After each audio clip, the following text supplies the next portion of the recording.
So this is our Thursday night get together, right? And we are looking at questions that people sent in and put together in a list. Last week we discussed the question of conscience and beliefs. Are they part of Jewish observance? And prior to that, what is the purpose of Judaism? Today, the first question we're going to try to tackle is, are there many different Judaisms or just one? If there is just one, a basic fundamental Judaism, then how is that defined? And can all the different groups today fall within this one fundamental basic definition? Okay, so I don't know how many Jewish denominations exist. People tend to do round tables and diverse conversations where everybody is represented. And for me, usually the way I'm slated into those conversations is as Sephardic. There's conservative, Orthodox, Reform, and Sephardic. Sometimes they're also Lubavitch and Sephardic. It's like Sephardic is a brand by itself, which is true. I mean, we do have our own Ashkafa, but it seems, at least at that front, that all the other Judaisms are part of the Ashkenazi school of thought. And then there's Sephardic, which you could put everything in one basket. The Orthodox itself, as you know, is divided, at least the way people talk. They speak about modern Orthodox, ultra-Orthodox, and open Orthodoxy, liberal Orthodoxy, and conservadox. Those are the terms that I heard. Conservadox is less used, but I know people use it. And I was once contemplating maybe adding some terms like conservaflex or flexidox. I don't know, but they didn't catch. I don't know, they didn't catch on. So ridiculous. Yeah, ridiculous. No, it's not. I'm not going to say degrading terms. They just people speak about fanatic, being very religious. That's an interesting label that I hear a lot. That person is very religious. And then within Reform and Conservative, there are also sub-denominations. There are Reconstructionist movement. There's Renewal within that also. And within the Haredi world that people used to call Orthodox, there are many Hasidic sects. Some of them just differ from one another by who's the leader. Three siblings, the sons of the Rabbi. Each one of them opened his own branch, like the Rabbi of Karlin. When he passed away, the Hasidim split, so you have Karlin Stolin, and so on, many other Hasiduyot.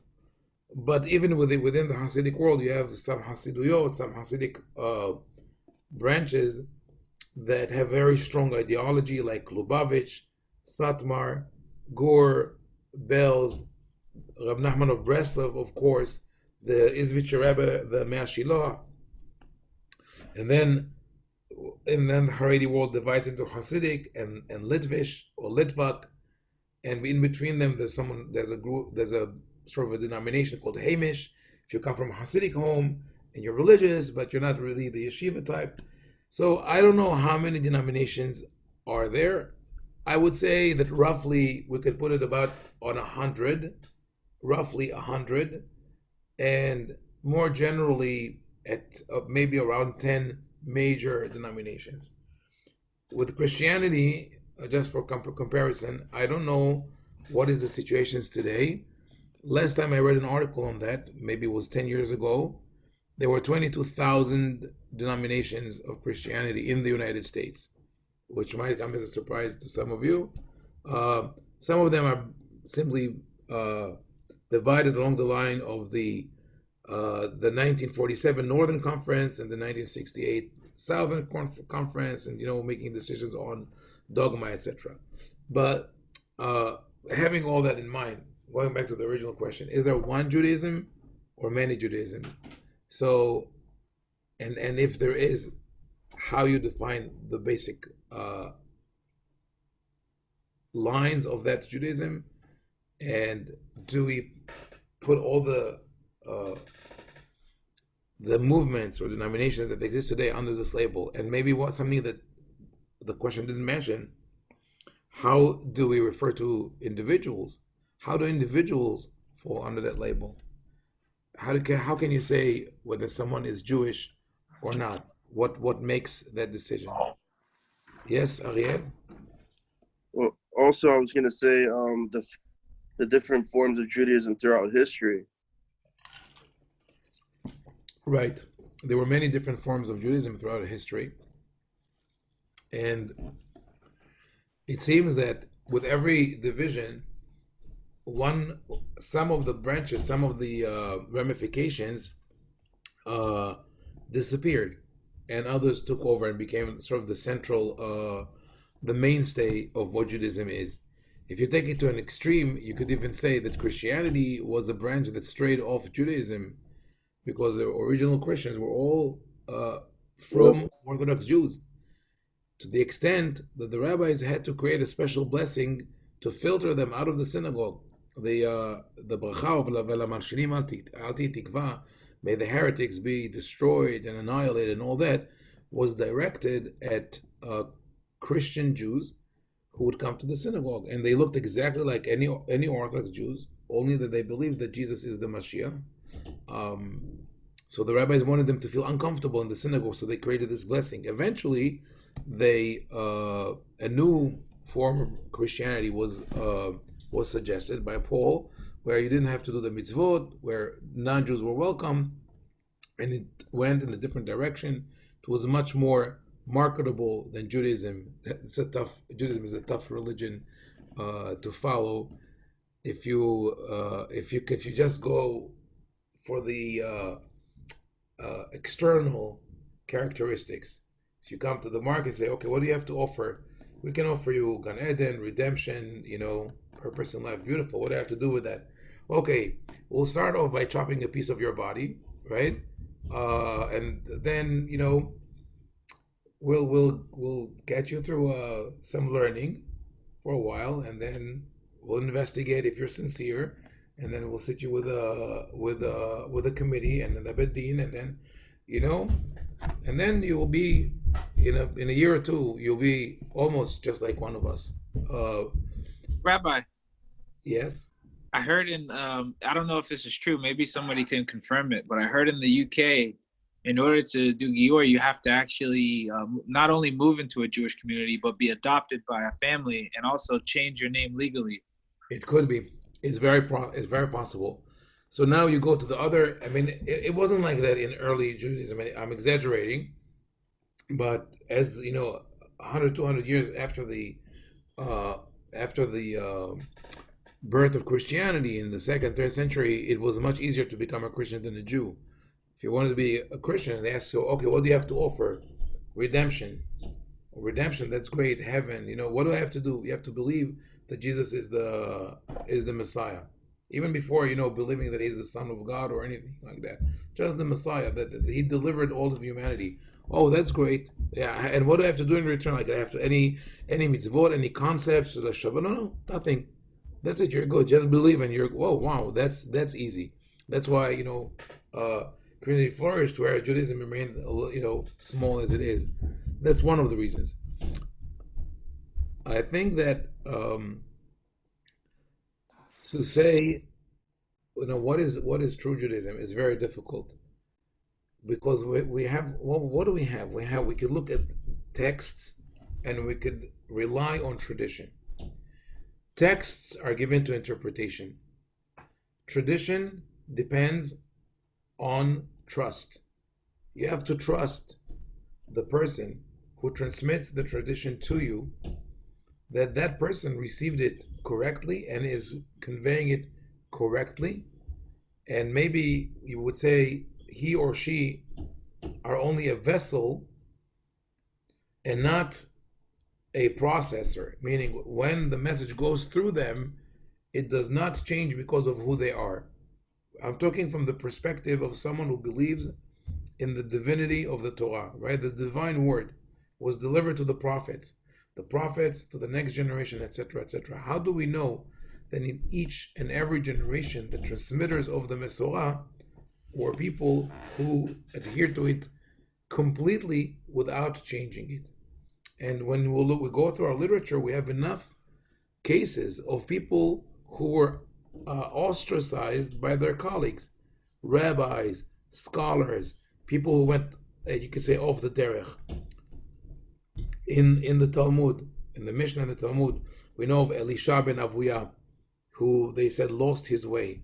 We know of Yohanan Kohen Gadol, also at the age of 80, turned away from religions. We know of Akavya ben Mahalalel, who was banished by his friends for insisting on his opinion, and of Rabbi Eliezer Gadol, who similarly was banished by his friends. We know that Bet Shammai, their halacha was rejected. We also know that when there was a dispute between Bet Shammai and Bet Hillel at one point, Bet Shammai, the student of Shammai, put armed guard on the door to secure a majority for a vote. So all these things should cast a doubt on the veracity of tradition. For some people, we could stay firm in saying, we believe that nothing has changed, that those who were fighting for the true knowledge were always there to purge and identify those who go against it. But it's really a hard claim. It's a hard argument to sell, especially if you think of any operation, any institution, government, tradition, theory, policy in the world that historically, that there were forces that thought differently than the mainstream and worked underneath and from within to bring it down. So it is a possibility. It's possible. How do we know that there wasn't, along this long chain of transmission, someone who thought differently and worked covertly to put his or her opinion there, right? And so it's a question of faith. That's. I'm not saying that this happened. I'm just saying that we don't have any proof to say that what we do today is part of some kind of a genuine, absolute one Judaism. That's in terms of tradition. In terms of interpretation, it's even more difficult. When we acknowledge that part of what we have is not tradition but interpretation, right? Then, and when we think about this honestly, we will understand that interpretation is highly subjective. The moment the word leaves our mouth, it gets a different meaning for the listener. If you want to think about the subjectivity of text, don't think about the literature that you had to read in high school and where the teacher were prompting you to what was the author thinking. That's too complicated. Maybe the author didn't mean that. You just have to listen to a married couple bickering, or a parent and child. If you don't know their history and you listen to them and you say, I don't understand, he said this, she said that, the father said this, the daughter said that, and then they start fighting. Why are they fighting over that? I didn't hear anything wrong there. You didn't, but they did, right? There's a history there. This is a simple example. It's called communication history. When it's similar to an email chain, when you imagine if there's a correspondence between two people that goes back and forth for days, and there are like 100 emails on this chain, and then someone clips one email of it and sends it out to you. That's what we call it context, but it's much more than context. It's not just the context of this text, to the right, to the left, before and after. It's a whole world that's out there, and it works with interpretation as well. And our texts throughout the generations were interpreted by different people. So if we ask, are there different Judaisms? On one hand, the answer would be, from the point of view of God, there's maybe one Judaism or one Torah, and not even Judaism, because the term Judaism comes from Jew, and Jews were not named Jews until after the destruction of the expulsion of the 10 tribes, where only Yehuda and Binyamin remained in Israel. So there's only maybe one Torah, one law for all to follow. But from the point of view of humanity, we are like a Judaism of one. My Judaism and your Judaism, each one of us has a completely different Judaism. Not meaning, when I say completely different, right, doesn't mean that there's no similarity between the two. But sometimes it would be 0.1% of our personality or behavior is enough to change everything. This is like a spice in a recipe. You can do the same exact recipe. 98% of the ingredients will be exactly the same, but 2% will be different, and you will have totally different results. So maybe not the Judaism of one, but Judaism which is splintered along the many different factions of Jews, I believe. And the Karaites, yes, they are part of the mix. They're Jews. They understood and interpreted the Torah in a certain way. So if we talk about, and we're not talking now about Judaism as an ethnicity. We're talking about Judaism as a religion, as a. So the Karaites accepted certain laws of the Torah, rejected the tradition, and they were denounced by some rabbis and accepted by others. Some rabbis denounced their theology but said that they are genuine Jews. Others rejected them altogether. They said by rejecting the tradition, you are making yourself not part of Judaism. So how do we define that? It's very hard. Like I say, everybody comes and claims that we are the true representatives of Judaism, right? Everyone you'll ask, you say, this is what Judaism is. And if you ask a person who identifies himself or herself as Jewish, and you want to challenge them, you have to prove that they're wrong. That basically what you're saying is, my stand is genuine and yours is not. So, and it's hard to prove. So I will say this, and I'm not getting it, too much into theology, because this is the fight that's going on between the different Orthodox movements. Yes. Someone has Joey. You had a question? Yeah. I mean, why can't there be multiple ways to practice Judaism? They're all accepted, and Hashem appreciates every strain of if someone's genuine about it.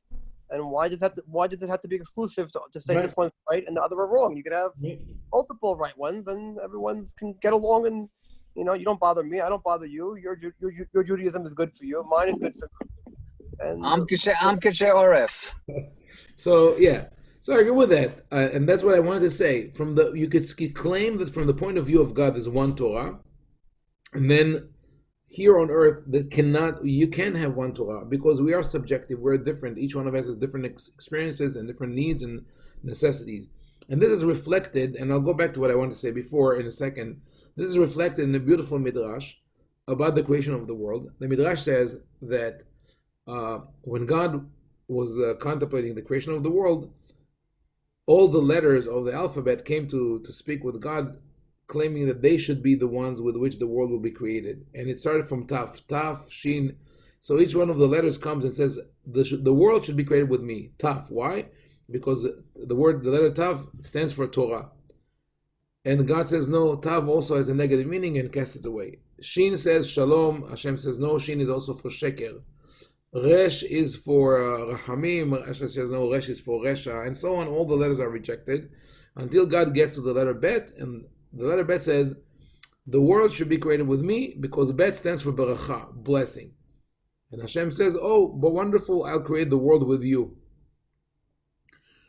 Which is, by the way, a midrash that's tremendously upset Rabbi Avraham ben Ezra in his introduction to the Torah. He goes against this midrash and takes it apart, blasts it to pieces. He says, really? Bet is for Beracha? How about Bela, Bokek, Buka, Mevulaka? He quotes 30 words in the, from the Tanakh that are all negative. This is totally against it. But Ibn Ezra also went to an extreme because people took this midrash literally. The midrash is obviously symbolic. What is the symbolism of this midrash? So we have to continue with the story of this midrash. What does it say? It says that after God decided to create the world with the letter Bet in the word Bereshit, God looks to the side and he sees the letter Aleph standing there shy, and he calls the Aleph over and says, why are you keeping quiet? Why didn't you speak up? And the Aleph says, Shekol ha'otiyot nimnot b'minyan merubeh, v'ani b'minyan mu'at. All the letters are counted with a great number, and I'm only one. So I'm not fitting for that. And God says, don't worry, because you kept quiet, you were humble, I'll give the Torah with you. And that's why the 10 Commandments are with Anochi Hashem Elohecha, with Aleph. So of course you can't take it literally. What if God already, he goes backward from the Tav to the Aleph, and he stops at Bet, and he decides in the Bet, why he can't tell Aleph why you're not talking, right? And what is the intention of Aleph in saying, I'm I'm small, I'm an only one, an only letter, and all that. So, in context of what we spoke earlier, you could say that the going backwards from the letter Tav to the letter Bet, this is based on the notion in the Midrash, later, much later in the Talmud, that the letters of the alphabet are the building blocks of creation. And it's an interesting concept that appears in Sefer Yetzirah. And the idea is that language really is the source of creativity. We create with language. We communicate our ideas. This is how we can develop. Because the ideas of, if we didn't have language, even if the language is not the alphabet, even if it's drawing, like the cave drawings, if you don't have a tool like language, you cannot convey your ideas to the next generation. So each generation has to invent everything from the beginning, unless it leaves behind some tools and stuff like that. And language allows it to create poetry, literature, architecture, all of this. So language is, in the understanding of the Midrash, and later on in the modern understanding, is really the basis and the core of creation. So now God is about to create the world with language. And he goes backward from the Taf, gets to the Bet. So really the end of this, at the end of this debate, after everybody was eliminated, when he gets to the Bet, there are only two letters, right? The Bet and the Aleph. Aleph is 1, Bet is 2. Aleph doesn't even speak, because God is 1. Aleph represents God and God's Torah, which is 1. And Aleph says there's no room for me, because all the letters are counted with a great number, meaning there's duality or diversity. God is 1, but once you create the world with humans in it, there will be diversity, there will be duality. There's no room for me there. That's the core message of the Midrash, that humans, once the process of creation started from God to humans, there will be some kind of miscommunication, which is part of the process. They go from the uniqueness of God that we cannot even understand to the duality of mankind. And then God says, I will give the Torah with you. So that's where it says, Anochi Hashem Elohecha. So the first letter of the 10 Commandments is Aleph, right? 1. However, in another Midrash, that is also sort of like complements this Midrash, the Midrash describes the discussion that God had with the angels before creating mankind. And he says to the angels, I'm about to create man. What do you think? Should I create him or not? So the truth said, don't create man, because man is full of lies. So what did God do? God took the truth and threw it to earth, and then he created man. And they based it on the pasuk, "Vatashlech emet arza." And one pasuk it says, "Tashlech emet arza," Hashem, like you throw truth to the ground. And in another pasuk says, "Emet meretz titzmach," truth shall blossom, shall grow out of the ground, out of earth. And that's how the rabbis build this pasuk, this midrash. What they meant to say, again, following the same line of thought, is that from the point of view of truth, of absolute truth, of oneness, of uniqueness, there's no room for men. Men is duplicitous by nature. We talk to each other, we know what they say, we don't know what they think, right? And there are people that we deal with a greater level of honesty, with a lesser level of honesty, but still we only see the tip of the iceberg, the surface. And sometimes we don't even know what we're thinking. We don't know what made me do it, right? Or what, how I was supposed to do that. So we are so multifaceted and complicated and complex that Emet says, there's no truth there. Don't create man. And what God says, I'm throwing truth at the ground, and it will have to sprout from the ground. In the way that Joy mentioned, each one will grow differently. And I like the analogy of tzemach, of plants, which is very common in the Mikra, but especially regarding truth, because even if you never went into a rainforest, right? You could go to a local forest where there are enough plants, and where it was not controlled. It's not man controlled, not foresters who decided to plant trees in a straight line, but rather just natural growth. And you look around you, and you will see a multitude of plants with different size. With the leaves are different size, the flowers are different colors. The trunks are, each one of them and they are growing to different height. Each one of them has a role and a place, and they find their way within this canopy, within this forest. If we made all of them equal, this forest would have been destroyed, die out very quickly. So then I think is the way we should look at Judaism. God gave us certain core principles that we have to adhere to, and around them, each one of us individually can build his or her religion.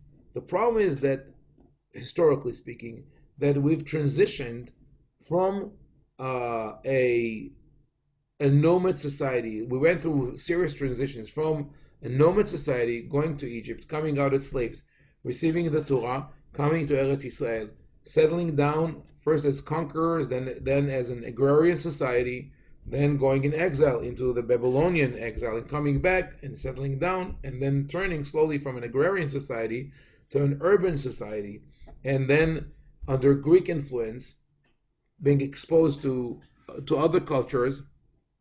We had to deal also with assimilation and with the differentiation between us as a nation and those are the neighboring nation. And we started developing. We were the rabbis. That's, I think, where the change is marked from just being an Israelite to being a Jew. It's around the 2nd century BCE when the rabbis started creating uniform Judaism. They wanted to create one religion that would fit all. So now I'm talking more about details. Up until now, it was conceptual. I just presented the problems of thinking of that, and I would say what I said was very cursory. We have to study, history books, understand not just Judaism but religion, anthropology, history. There's a lot in there, but to simplify things and to look at the dogmas and principles of the Torah, so to speak. The Torah is a system that really meant to be applied and practiced by individuals, and not a central religion. And the reason for that is to allow for the subjectivity and flexibility to remain. Unfortunately, the way we look at it today, we'll look at it through the projection of later generations for what they created. So, the world of Torah, how was halacha? And I have a series on that. Those who listen to the podcasts, I have a series of, I think, maybe 15 classes called Halacha, Tanakh and the Spirit of Halacha, where I go through trying to figure out what was halacha at the time of the Tanakh, right? So we think of a halacha at the time of the Torah. Most of the halachot are concentrated in the book of Vayikra and Devarim. We have in Shemot a little bit, in Midbar a little bit. But there's something very interesting. you'll see that all the laws that pertain to the Mishkan, to the temple, and to the Mishkan are very, very detailed. The Torah tells you exactly how to build the Mishkan, even the construction, right? In very, very fine details. And then on top of that, you have the details of the korbanot, the garments of the kohanim, the times in which you bring the korbanot. We could say that from starting from Exodus, Shemot, Vayikra, Bamidbar, Devarim, about 40, if not more, I would say 70% of the halachic material deals with the korbanot. But here's the interesting thing: how often, not in the desert, after the Israelites came to Eretz Israel and settled in Israel, how often would someone have to deal with these laws? How central were they to one's life? They were very marginal, because people lived all over the country. They were farmers, they were tied to the land, they couldn't easily travel to Yerushalayim. When would they travel to Yerushalayim, where the temple was? 3 times a year: Pesach, Shavuot, and Sukkot. Rosh Hashanah and Kippur, people stayed home, except for those who lived around Yerushalayim. So you come to the temple 3 times a year for a total of 15 days, maybe, if you stay the whole time, right? And then you go back home. There's no synagogue at home. There's no synagogue in your village. You're in the field, you go back home. Where's your religious life? Where is what is the focus, the center of gravity of your Jewish life? Is the home, it's the household, and your work. How you deal with your family, how you deal with your fellow men, how you give, of course, very important part of the Torah is giving charity, giving tithes, sharing with the poor, the widow, the sojourner. This is really the core of Judaism. If we ask what is the Judaism of the Torah, this is the Judaism of the Torah. It's the Ve'ahavta L'reacha kamocha, take care of others, which includes yourself, your family, others around you, building a society. Why the korbanot? Why all these details? To satisfy the need of people for a ritual, for even obsessive compulsive dealing with details. God says, okay, I'll give you a little bit of that. 3 times a year, go to the temple, enjoy rituals, and go back home and be a mensch. Don't get stuck on those rituals. The Kohanim were not even allowed to get near dead bodies, so death will not become a ritual. Death was handled by the family. The relatives buried the dead, and not the Kohanim, not the rabbis. So that, and then when we transition from the Torah to the Nevi'im, we could also see what the Nevi'im focus on. There are 2 things that the Nevi'im, you could say 2 main things that the Nevi'im focus on. They talk about many, many things, but the Nevi'im focus on 2 things. One is idolatry, the other is social justice. In between, there's also promiscuity and other things, but mainly idolatry and social justice. And for many people, many Orthodox people, especially, the attention that the prophets give to idolatry and through promiscuity obfuscate the core message, because they think that just like any religion authority, they were concerned about promiscuity. Promiscuity was just sexual immorality was just a manifestation of the social disorder. It's not about tzniut, it's not about modesty, it's about exploitation, it's about taking advantage of weaker layers of society, of not developing true relationships. That was the problem, because the promiscuity that the Nevi'im are talking against is promiscuity, prostitution that was run from the temple, including the temple in Yerushalayim. If anyone has a doubt, look at the 2nd book of Kings, chapter 23. Read the chapter, see what are the things that Yoshiyahu cleared out of the temple, including one pasuk it says, "Batei hakedeshim asher anashim orgot sham batim la'ashera." The houses dedicated for prostitution in the temple.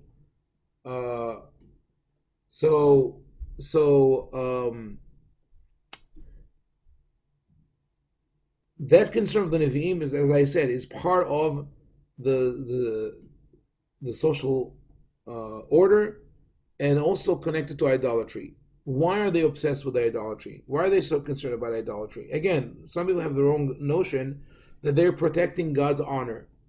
God doesn't need that. Idolatry became like the greatest sin, in Judaism. But we cannot hurt God by blasphemy. It's not God who's offended by that. As a matter of fact, when the rabbis were discussing what transgressions should one not commit, even at the cost of his life, the final vote is what we all know was for 3 sins: Gilui Arayot, Avodah Zarah, v'Shfichut Damim. Idolatry, adultery or sexual prohibitions or incest, and murder. But not many people know that there was a debate about that. Everybody agreed on murder and incest, or sexual violations. Everybody agreed on that, because murder, obviously, you're killing another person to save your life. Who gave you the right to do that? Violating another person sexually is like murdering that person, so you can't do that. But idolatry, there was a debate. Some people said you should die and not commit idolatry. Rabbi Shmuel says no, don't die for that. Why? Because God knows that if your life is threatened and you're going to pretend to serve idols, you still believe in God. Why would you do that? Why would you kill yourself? What's the point? Right? So we could look back at the end of this. It's a good thing that Jews, stood up for their religion, they sacrificed their lives, because that gave the strength to the next generations to do that. And for a while, and I think we discussed it when we studied Akedat Yitzhak. I don't know if we did in that forum, but the classes, the podcasts are online, the binding of Sarah and others. For a long, long time, up until the 20th century, Jewish historian degraded and berated Sephardic Jews, Spanish Jews, for converting superficially. They said they were weak, they had no religion, they had no conviction, right? They wanted them to do what Jews did in Ashkenaz, where people sacrificed their lives for religion. But in the long run, you ask, what was better? Losing whole communities in that, who decided to commit suicide in that manner during the Crusades, or the decision to convert superficially and then try to find a way out of Spain, out of Portugal, right? So why were the Nevi'im so much against idolatry, and the Torah as well? It's not for the sake of God, it's for the sake of humanity. Because idolatry is that fake religion which is created for the sake of the leader, or sometimes the believer himself. And I'll explain. One of the most important scholars of religion, Emil Durkheim, speaks about what he calls homo duplex, and not from a real estate point of view, but he makes the analogy of a two-storied house, and he says we live in the first floor, and we don't go to the second floor. Once in a while, we wander into the second floor and we say, "Wow, I didn't know there's a whole new world out there," right? But then we must go back downstairs. So that second floor are the moments of divine inspiration. It could be the religious experience, could be an ecstatic experience, could be a personal experience out of belief, or being, coming out of an act of loving kindness, or seeing great beauty. But it's there. We have God in us. The God gene, as it's called, it's embedded in us. We strive and we crave for it. So that's a very powerful drive within us. Humans want to connect to some source of divine knowledge. But at the same time, another very strong craving that we have is satisfying our needs. And following our desires. We're selfish. We want to have fun. How can you reconcile the two? How can you reconcile following the divine and the mundane? Right? So the Torah does it by offering a Torah which is supposed to be Torah Haim, to illuminate and guide your life. Idolatry offers a different way, which is you create the God, thus satisfying your need for a divine source, and you tell that God what to tell you, and then you could satisfy your needs. So now you have your God. This is really idolatry. This is avodah zarah, that you serve something which is foreign, because it's not meant for the well-being of the world or yourself, but it's meant to. The goal is to satisfy your needs. So that's why the Nevi'im were so much against avodah zarah. So now that we've sort of not eliminated, right? We see why the Nevi'im speak about avodah zarah, about idolatry and promiscuity. We can focus on the third element that they speak about, and that is social justice. The opening chapter of Yeshayahu is Tzion b'mishpat tipadeh v'shabeh b'tzedakah. Tzion will be redeemed by judgment, and those who return to it by ruling with kindness and justice. That's tzedakah. In chapter 58, Yeshayahu says, don't cry out to me, don't pray to me, unlock the fetters of oppression. Yirmiyahu says, why are you coming to the temple and saying, Hechal Hashem, Hechal Hashem, Hechal Hashem? You repeat, the temple, the temple, the temple. You think that is your salvation, that, the temple says, no. Quit your evil ways. Take care of others. That's what the Nevi'im are concerned about. So if there is a true Judaism, it is getting closer to God and to others by being a better person. That's what it boils down to. This is really what Hillel said. But what happened with that? Where did this Judaism go to? The Judaism of the Torah, which is decentralized. Each one in his village practices Judaism more or less the same way. They eat kosher meat, yes, because they slaughter their own animals. There's no non-kosher products, There's no tefillah. Once in a while, they go out and they look up to the heaven and say, please God, let it rain on time. Or please God, may there be no rain today because I need to harvest. Beautiful tefillah. If God awaits our tefillah, He's happy with this kind of tefillah, right? And the rest of the day is you being a good person towards others. There was Shabbat. Shabbat was for the people, not for God. There was Shemitah. It was for the people, it wasn't for God. And what did the people do in Shemitah? They didn't work the land. They did some things that they thought were necessary. However, after what I'm describing, the first temple period, that we don't know much about details of halakha, comes the exile, they go to Bavel, then they come back to Eretz Israel, they're under the Persian rule, they're under the Greek rule, and then they live, Jews, instead of living in isolated Jewish agrarian societies, they become an urban society with Greeks, Jews, Romans, and many other nationalities living in the same place. And with that diversity came the need for unification. The rabbi said, okay, we need to create one code that will fit everyone. And it started in different ways, meaning with different needs. One example where you needed to unify the system was the age, the right age for religious obligations or responsibilities, etc. Right? There was no such thing before the time of the rabbis. It hovered between 18 and 20.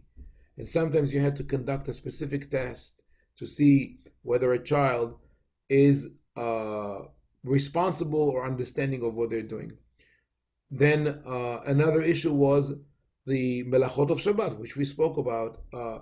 What are exactly the things that you can or cannot do? Everyone did something different. Some people went to the extreme of not even having fire on Shabbat or eating hot food. Others did some things that the rabbis didn't approve of. So they said, let's create a list.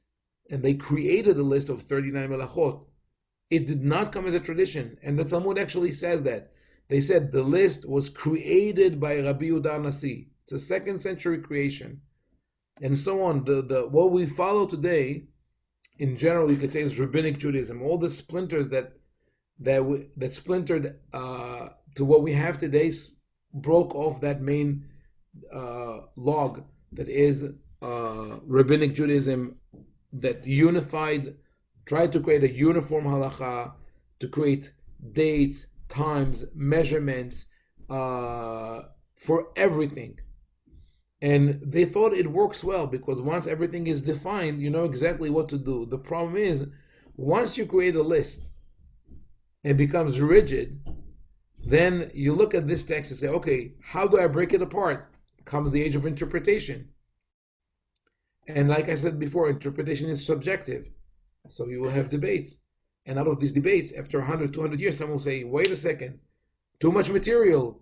We have to synthesize it, harmonize it, and give us something that everybody could follow.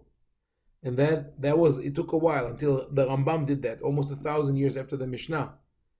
And that was it, right? Perfect. You have one text that everybody agrees on. But then people said, wait a second, what did he mean by that? And I disagree with that. And let's write interpretation. Another 300 years. And then you have the, and so on and so forth. It evolved. To me, like I said, Judaism that I could connect to is that Ve'ahavta L'Recha Kamocha. Like Joey said before, and I know he has a question soon in a minute. It's the live and let live, meaning living without infringing upon the rights of others, respecting them. And yes, of course, there are certain tenets of Jewish law that we all accept. The concept of Shabbat, Tzelem Elokim, freedom,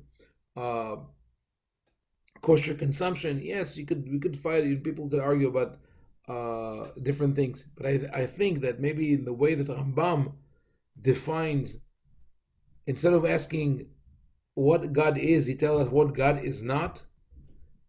I maybe cannot say what a Jew is or what Judaism is, but I can say what Judaism is not. Someone who professes to be a Jew and in the name of that religion oppresses another person physically, mentally, emotionally, financially, not when that person does it as an incontrollable urge, but when he does it systematically and that's his theology, then that person is not a Jew. That person does not adhere to Judaism. It's an invented religion that he got from somewhere.